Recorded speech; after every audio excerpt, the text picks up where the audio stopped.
الله ربي والإسلام ديني ومحمدا رسول الله.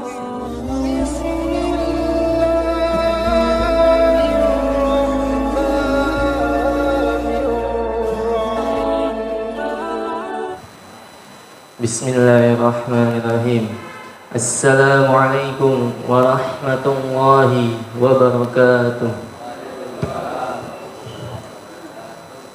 Innal hamdalillah nahmaduhu wa nasta'inuhu wa nastaghfiruh wa na'udzu billahi min shururi anfusina wa min sayyiati a'malina.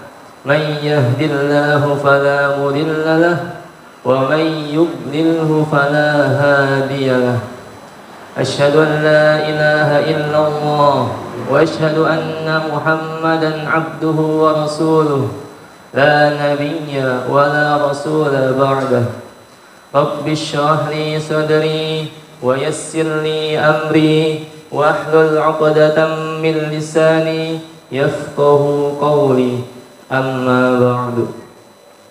Pertama-tama marilah kita bersyukur terhadap Allah Subhanahu wa Ta'ala yang telah memberikan kita nikmat begitu banyak, nikmat Islam, nikmat iman, dan nikmat kesehatan, sehingga kita yang saat ini berada di masjid ini dapat berkumpul yang insya Allah dalam keadaan sehat walafiat. Tentu selawat serta salam tak lupa kita curahkan terhadap baginda kita Nabi Muhammad sallallahu alaihi wasallam. Baik para jamaah sekalian, alhamdulillah kita saat ini sudah berada di Ramadan yang ke-16. Dari Ramadan pertama sampai Ramadan 16 alhamdulillah telah kita lalui. Dari awal kita buka sampai kita akhir, sampai nanti berbuka bersama telah kita laksanakan. Dan yang menjadi pertanyaan kita semua adalah dari Ramadan awal sampai akhir, seberapa banyak amal kita yang dilakukan, seberapa konsisten kita untuk melakukan amal-amal kebaikan itu. Oleh karenanya, pada jamaah sekalian, di sini dalam menjawab pertanyaan-pertanyaan tersebut, saya akan membawakan yang tema menggapai keberkahan di pertengahan Ramadan dengan tadabbur Al-Quran. Para jamaah sekalian, untuk memahami tema ini, kita harus memahami bahwasanya apa-apa aja keajaiban interaksi dengan Al-Quran.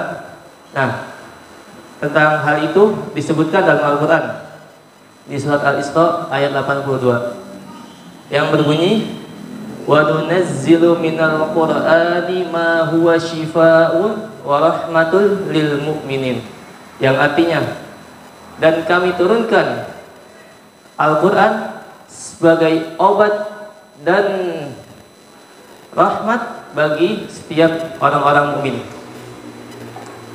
Di pertengahan Ramadan ini, kelelahan fisik dan mental kerap menghampiri.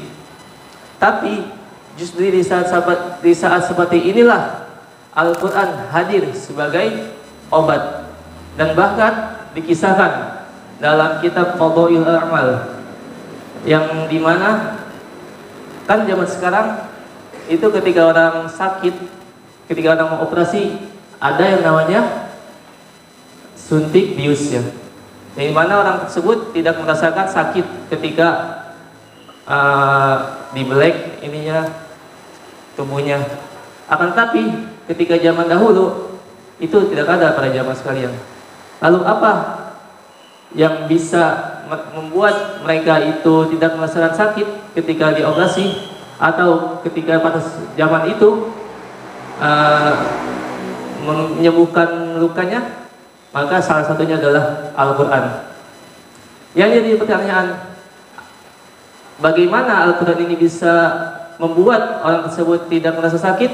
Apakah hanya membacanya, atau hanya sampai hanya membacanya? Tentu tidak. Al-Quran tidak hanya untuk dibaca, Al-Quran tidak hanya untuk dilantunkan, akan tetapi Al-Quran dibaca dan ditadaburi dan juga diamalkan. Oleh karenanya para jamaah sekalian, hendaklah kita menyisakan dari sekian banyak kesibukan kita setidaknya 15 menit lah, atau 30 menit lah, atau 10 menit paling minimal.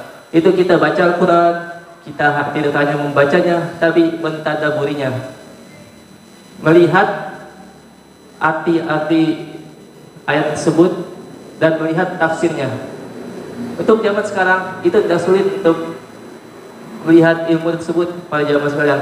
Kita sudah dibuatkan tentang YouTube, ada Google, bahkan ada yang teknologi zaman sekarang itu ada AI ya. Kita bisa lihat tersebut. Oleh karenanya tidak ada alasan bagi kita untuk tidak belajar ilmu agama. Begitu para jamaah sekalian. Dan selanjutnya Al-Quran itu akan membela pembacanya pada yaumul akhir atau di akhirat. Ada hadis yang diriwayatkan oleh Muslim yang mana Rasulullah SAW bersabda, "Iqra'ul Quran fa innahu ya'ti yaumal qiyamah syafi'an li ashabi." Yang artinya, bacalah Al-Quran karena ia akan datang pada hari kiamat sebagai pemberi syafaat bagi pembacanya. Para jamaah sekalian, di padang mahsyar nanti, di hari tatkala tidak ada syafaat selain syafaatnya, yang mana matahari itu ada sejengkal oleh kepala kita, yang dimana panas tersebut tidak akan kita rasakan sepanas-panasnya kecuali hari tersebut. Dan di hari tersebut pun ada Al-Quran yang bersaksi di hadapan Allah bahwasanya kita sebagai umat Islam yang mempunyai pedoman Al-Quran, yang selalu membacanya, nanti di akhirat Al-Quran akan menjadi saksi di padang mahsyar nanti, yang membuat yang tadinya hari tersebut sebagai hari yang paling panas menjadi hari yang paling sejuk di saat tersebut. Semoga kita bisa mendapatkan syafaat dari Al-Quran. Amin. Amin. Oleh karenanya pada jamaah sekalian, untuk menggapai hal tersebut, mari kita membangun kerinduan untuk lebih dekat dengan Al-Quran sebagai apa yang dijanjikan oleh Allah Subhanahu wa taala bagi ahli Al-Quran. Ada hadis yang diriwayatkan oleh Tirmizi yang bunyinya, "Man qara'a harfan min kitabillahi falahu bihi hasanah wal hasanatu bi asyri amsalha wa la aqul alif lam mim harfun walakin alifun harfun wa lamun harfun wa mimun harfun." Hadis ini merupakan hadis bagi motivasi kita untuk selalu melantunkan Al-Quran, yang mana artinya siapa yang membaca satu huruf dari Al-Quran, maka baginya satu kebaikan, dan satu kebaikan dilipat gandakan menjadi 10. Dan di mana alif lam ini bukan satu huruf, tapi alif satu huruf, lamun satu huruf, mimun satu huruf, yang mana di total jadi 30 kebaikan. Para jamaah sekalian, hendaknya kita jadikan hadis ini sebagai motivasi untuk selalu melantunkan Al-Quran, untuk selalu mentadarusinya dari pagi sampai malam, sehingga kita mendapatkan pahala yang berlipat ganda. Oleh karenanya, para jamaah sekalian, itulah yang hanya bisa saya sampaikan.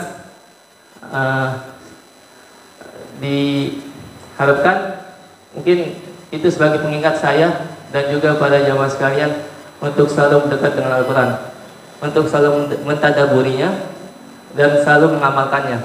Tidak hanya membaca, tapi tadabur dan juga mengamalkannya. Begitu, hanya segitu saja yang dapat kita sampaikan. Kurang lebihnya mohon maaf. Wabillahi taufiq wal hidayah. Assalamualaikum warahmatullahi wabarakatuh.